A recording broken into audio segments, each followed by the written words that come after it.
Meu muito bom dia a todos. Nós vamos continuar o nosso curso de recursos. Na aula passada nós vimos recurso especial, seguindo a linha do que está previsto no novo Código de Processo Civil. Logo em seguida vem o recurso extraordinário. Queria mandar minha saudação pelo Dia Internacional da Mulher. A você, mulher, meus parabéns pelo dia. E essa aula é para vocês. Vamos lá. Então, professor, vamos desligar os celulares, por gentileza. O professor Franklin Lobato é especialista em Direito Penal pela Estácio de Sá, mestre em Ciências Jurídicas e Políticas pela Universidade de Coimbra e doutorando pela Universidade de Salamanca. E ele apresenta para vocês o recurso extraordinário. Bom, em primeiro lugar, nós temos que fazer uma breve introdução do que é esse recurso extraordinário. Esse recurso extraordinário, ele foi criado com a Constituição de 1988, pois até então tínhamos apenas um recurso, né? Que era o recurso denominado recurso extraordinário, que englobava, na verdade, os recursos extraordinários e o recurso especial.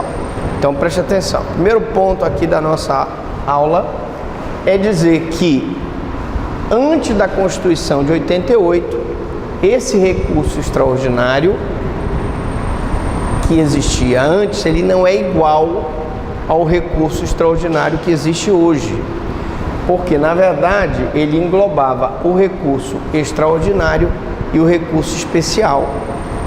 Então, com a Constituição de 88, foi criado esse recurso extraordinário novo, que ele divide as hipóteses em que cabe o recurso extraordinário para o Supremo Tribunal Federal e as hipóteses em que cabe o recurso especial para o STJ.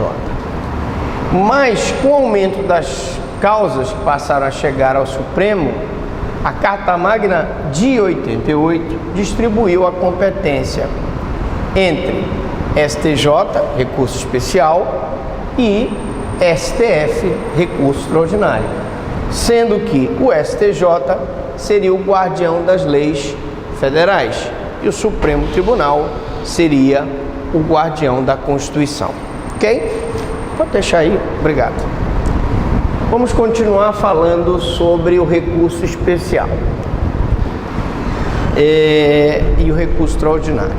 Na aula passada eu disse as hipóteses do recurso especial e falei que quando nós tínhamos uma violação de norma infraconstitucional, cabia o recurso especial. Já o recurso extraordinário, você vai ver que ele se aplica a situações de violações de normas constitucionais.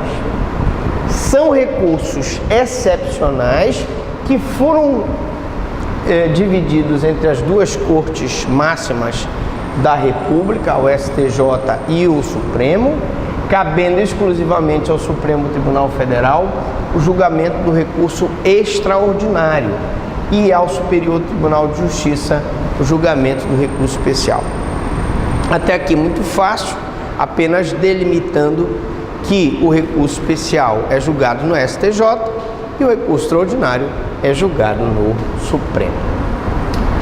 Vamos então dar um conceito para o recurso extraordinário. O recurso extraordinário tem por finalidade manter a guarda e a proteção da Constituição Federativa do Brasil. Primeiro objetivo do recurso extraordinário é garantir a validade e eficácia, garantir a soberania da lei constitucional brasileira, fazer com que ela seja válida e aplicável. Tem também a finalidade de proteção do direito objetivo à norma jurídica de natureza constitucional. E aí nós poderíamos dizer que o direito objetivo que se fala aqui são os direitos e garantias fundamentais que estão previstos na Constituição Federal. O direito à vida, o direito à liberdade, o direito à dignidade, que, como está previsto na Constituição, é protegido por ela através do recurso extraordinário. E ao Supremo, que é o órgão de cúpula do Poder Judiciário Nacional, que prima pelo controle da constitucionalidade, resguardando as normas constitucionais e seus princípios basilares. Então é o Supremo Tribunal Federal que, em caso de violação desse direito que está previsto na Constituição Federal, desse direito garantia fundamental, desse teu direito trabalhista, do teu direito previdenciário, do teu direito civil que está previsto na Constituição, e vai então proteger você dessa violação, e você poderá recorrer ao Supremo através do recurso extraordinário. Dispositivos. Nós vimos na aula de recurso especial que ele está previsto, o recurso especial, no 105 da Constituição. E o recurso extraordinário, ele está previsto no artigo 102 da Constituição Federal, tá? Então, ele está previsto na Constituição Federal no 102, ele está previsto no Código de Processo Civil no artigo 1035, e esse artigo diz o seguinte, ó: o Supremo Tribunal Federal, em decisão irrecorrível, não conhecerá do recurso extraordinário quando a questão constitucional nele versada não tiver repercussão geral nos termos desse artigo. Primeira regra básica para apreciação do recurso extraordinário. Esse recurso extraordinário, ele tem que ter uma repercussão geral. Ou seja, repercussão geral, ela é uma expressão que significa aplicação erga omnes. Essa violação de norma constitucional é tão grave, repercute de forma tão intensa, que ela vai, numa decisão nesse recurso extraordinário, ser aplicada para todas as pessoas. Todas as pessoas serão atingidas por essa decisão, portanto ela tem uma repercussão geral. Daqui a pouco eu vou mostrar o que na lei é a repercussão geral, tá? Mas repercussão geral, para todos os efeitos aqui, essa expressão significa atingir a todos vocês, atingir a todos nós.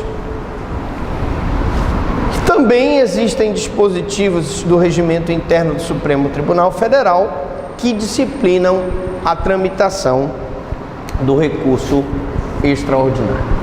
Vamos então para as características do recurso extraordinário. Se eu estiver indo muito rápido, vocês me falam, para dar tempo ali, o nosso amigo ele está copiando. Sempre bom você copiar, meu amigo. Copie, porque você copiando você aprende mais. Por isso que a gente está tentando colocar o slide aqui, de forma que você possa ler para poder copiar o slide. Então, tá dando para enxergar a letrinha do slide aí, amigo? Você aí? Tá, ok. Vou tentar ficar aqui, porque aqui eu tô escuro ali pro pessoal do YouTube. Mas tudo bem, eu fico aqui e depois eu vou para cá. Vamos então para as características do recurso extraordinário. Primeiro, o prévio exaurimento das instâncias ordinárias. Professor Franklin, o que é o prévio exaurimento das instâncias ordinárias? Gente, o prévio exaurimento é que num eventual recurso, uma decisão de primeiro grau, eu vou recorrer, e a gente viu na aula de apelação, para um segundo grau, que é o Tribunal de Justiça do Estado, através do recurso de apelação, e nós já vimos que é interposto no prazo de 15 dias úteis. Dessa decisão do Tribunal de Justiça do Estado, se ela for contrária aos meus interesses, eu serei sucumbente e, consequentemente, eu vou entrar com recurso especial no STJ. Entrei com recurso especial, perdi no recurso especial, eu ainda posso entrar no Supremo Tribunal Federal com recurso extraordinário. E o que significa esse esgotamento das instâncias ordinárias? O exaurimento. Ele significa que eu só posso recorrer para o Supremo se eu esgotar a possibilidade do recurso de apelação, se eu esgotar a possibilidade do recurso especial, se eu esgotar a possibilidade de qualquer outro recurso cabível. Se eu ainda tiver recurso cabível de apelação e de recurso especial, por exemplo, eu não poderia entrar com recurso extraordinário. Então esse é o primeiro requisito. O segundo requisito é que o recurso extraordinário, ele visa a correção da injustiça da decisão recorrida. A decisão recorrida tem que ser injusta, ela tem que ter violado um dispositivo constitucional que tem repercussão geral, porque ele está questionando o recurso dele lá, o direito dele naquele recurso fundamental, mas que é um direito de todos nós. Então, se, por exemplo, eu tivesse uma norma que limitasse o meu direito de ir e vir, essa norma constitucional, ela está sendo questionada por um indivíduo, mas essa decisão é injusta porque ela tem repercussão geral e seriam todos prejudicados pelo não direito de ir e vir. O terceiro item é: não servem para mera revisão de matéria de fato. Atenção! Essa é uma das características mais importantes do recurso extraordinário. Porque o recurso extraordinário, ele não visa análise de matéria relacionada à prova. As provas, elas se esgotam na primeira instância, raramente na segunda instância. Quando se chega a um recurso especial no STJ ou extraordinário no Supremo, eu não posso mais questionar prova. Eu não posso mais questionar o depoimento daquela testemunha. Eu não posso mais questionar o laudo. Vocês entendem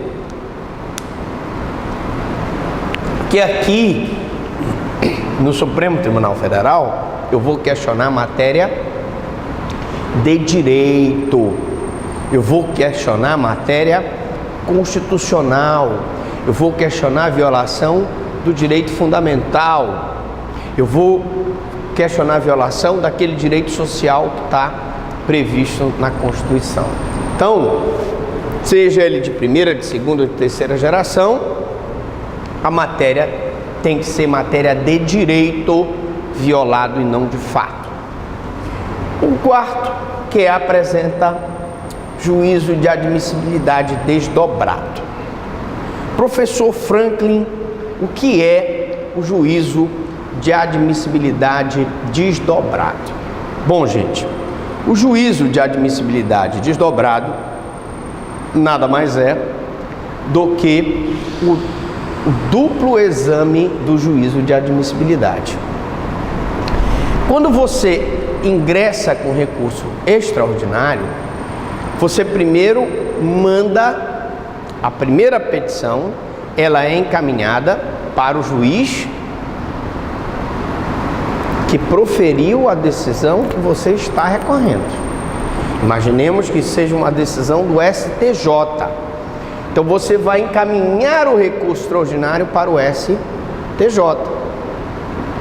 O STJ faz o primeiro exame de admissibilidade daquele recurso. O exame de não admissibilidade do recurso exige do julgador uma decisão fundamentada, ele vai, por exemplo, dizer que aquele recurso ele não está recebendo porque é intempestivo. Ele vai, por exemplo, dizer que ele não está recebendo o teu recurso extraordinário porque ele não abrange as hipóteses legais do artigo 102 da Constituição Federal. Mas o exame de admissibilidade positivo não exige, em tese, grandes fundamentações. Porque se ele admitiu o recurso e ele já está apreciando o recurso, já dando seguimento ao recurso, é porque ele fez o exame e chegou à conclusão que o teu recurso é admissível, pelo menos em tese. Na segunda petição, nós vamos ver daqui a pouco o modelo, né? Bom dia, já dei, quero dizer que antes das duas moças chegarem, eu já tinha dado aqui minha saudação pelo Dia Internacional da Mulher. Ok, depois eu vejo aqui, é a tampinha. Bom, bem, então eu dizia que o primeiro exame é feito pelo juízo aquo, né? O segundo juízo de admissibilidade dos requisitos recursais é feito pelo juízo ad quem. Então é o Supremo Tribunal Federal que dará seguimento à análise do recurso, fazendo esse segundo juízo de admissibilidade. Bom,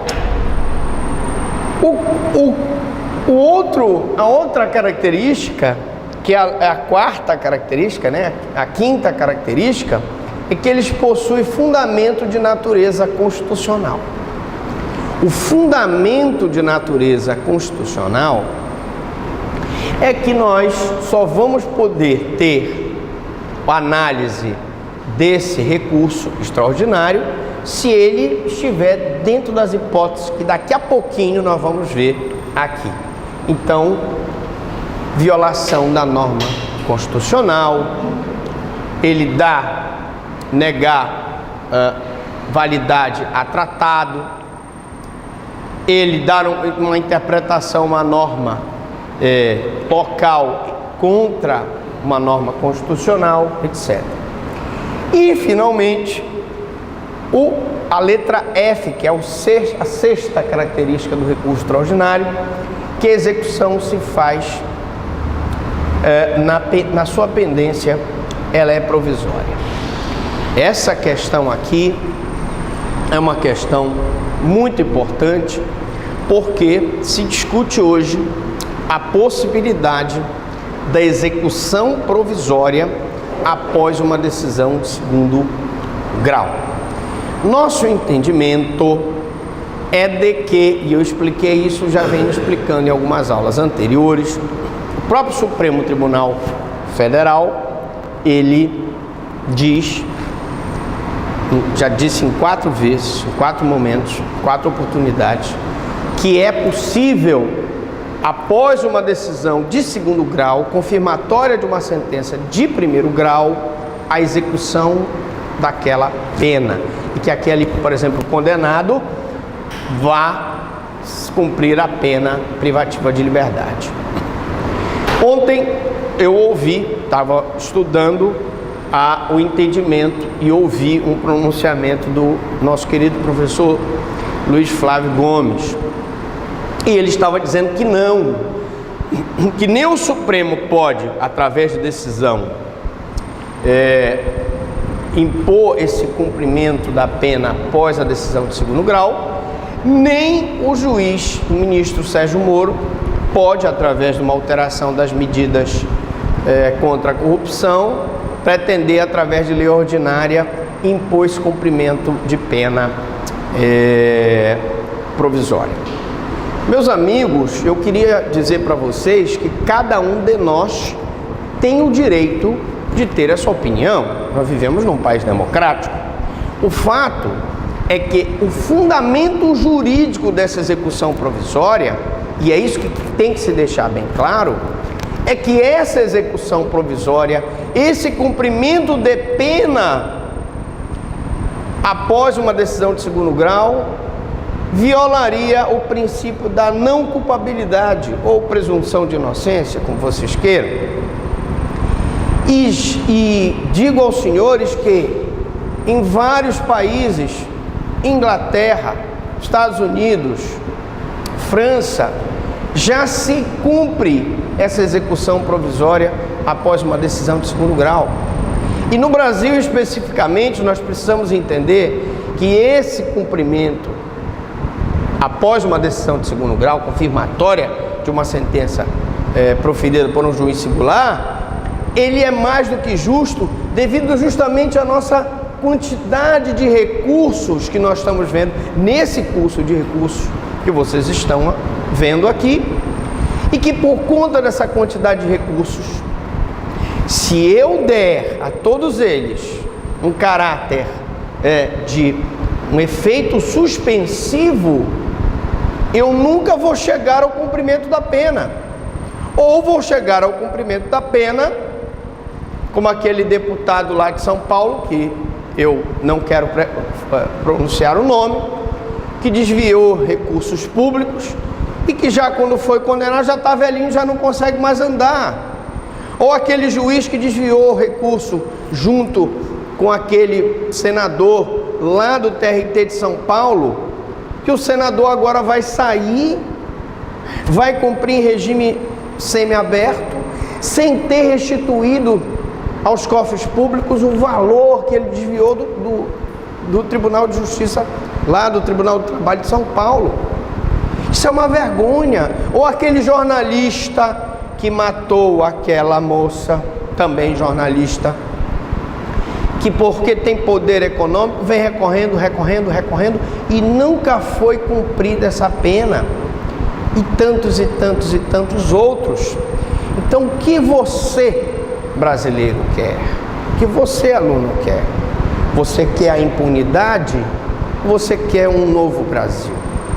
Você quer que se permita a execução provisória, ainda que ele tenha o direito de recorrer com recurso especial ou com recurso extraordinário, ou você quer dar efeito suspensivo para que se complete aí 20, 30 anos ele recorrendo e no final se extinga a punibilidade pela prescrição. Então isso que nós temos que refletir, senhores. Temos que ouvir todos, respeito todas as opiniões, mas a nossa opinião é de que é possível sim a execução provisória após segundo grau e que isso não viola o princípio da não culpabilidade. Bom, mas voltando aqui, então vamos falar um pouquinho de cada um. Eu já estava aqui como um ativista desse princípio, né? Você vê que eu fico logo emocionado. Mas, primeiro, prévio exaurimento das instâncias ordinárias. A exigência do prévio esgotamento das instâncias ordinárias é antiga, conforme revela o teor do enunciado 281 da súmula da jurisprudência do Supremo em verbos. É inadmissível recurso extraordinário quando couber na justiça de origem recurso ordinário da decisão impugnada.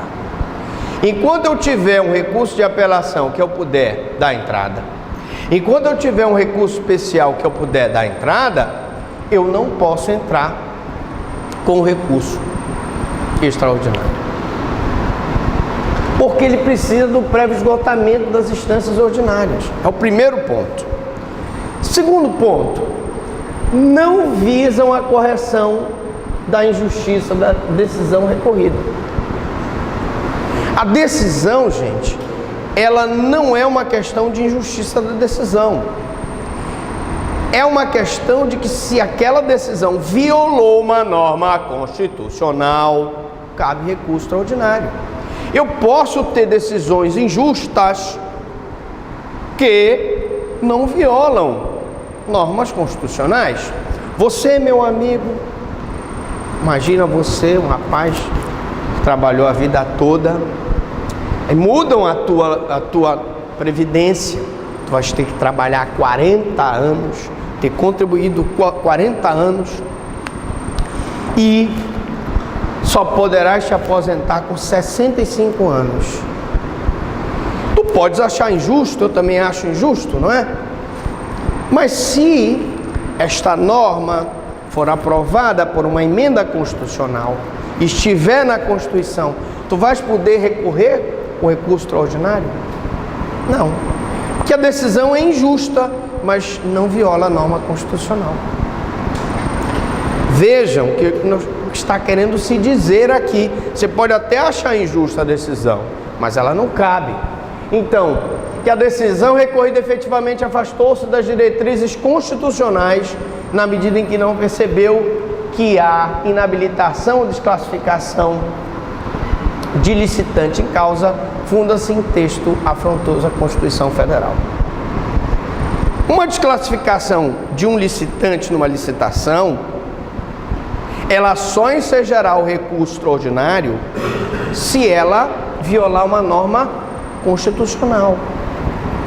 Imagine que ela diga que só poderão participar empresas que tenham um suporte financeiro de R$1 milhão de faturamento líquido, por exemplo. Ela está eliminando as pequenas e microempresas. Isso violaria uma norma constitucional. Aí eu poderia entrar como licitante com recurso extraordinário. Mas por conta de uma injustiça da decisão, não cabe. Em decorrência, a situação jurídica individual lamentada pelo recorrente fica reparada, restringindo-se coisas ao status quo ante. Ou seja, não foi pela consideração de que a decisão recorrida for injusta que o recurso acabou provido, e sim e principalmente porque ele violou, feriu, afrontou a norma constitucional. Então esqueçam essa história porque a decisão é injusta, eu vou entrar com recurso extraordinário. Não, a decisão tem que violar norma constitucional. E tem pelo princípio do dispositivo, da adequação, de estar ajustada às hipóteses que nós vamos ver do artigo 102 da Constituição. Não serve para mera revisão de matéria de fato. Repito novamente, não se pode pretender recurso extraordinário para revalidar depoimentos, para questionar a validade de um laudo pericial, para questionar uma avaliação judicial que foi feita em primeiro grau. Aqui não se está falando em reinstrução. O Supremo, em tese, não reinstrui processo. Então, sua natureza e finalidade extraordinária não serve para a mera revisão da matéria de fato analisada pelas instâncias ordinárias. Quem vai analisar a matéria de fato? Instância ordinária. O recurso é extraordinário, vai para uma instância extraordinária que é o Supremo, portanto, matéria de direito. Assim sendo, o Supremo observa a autonomia dos estados, no sentido de que aquele juiz de primeiro grau que instruiu, ele tem autonomia e fez a parte dele na instrução das provas.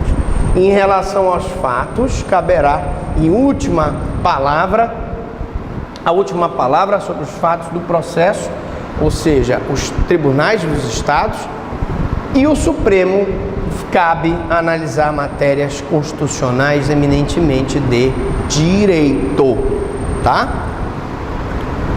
Seguindo, na atual sistemática processual brasileira, os recursos em si são interpostos em regras perante os próprios órgãos que emanaram a decisão impugnada.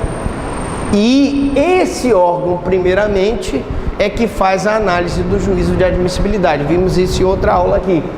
Portanto, é o que nós chamamos de juízo de admissibilidade desdobrado, ou duplo juízo de admissibilidade. É o juízo ACO que faz o primeiro exame, verificando se ele preencheu os requisitos recursais. Se ele não preencheu, o que vai acontecer? O recurso não sobe, gente. O recurso não sobe. Se o recurso é intempestivo, ele não sobe. Se o recurso é inadequado, ele não sobe. Se o recurso não houve o pagamento do preparo, ele não sobe. E é o juízo de primeiro grau que vai logo descartar.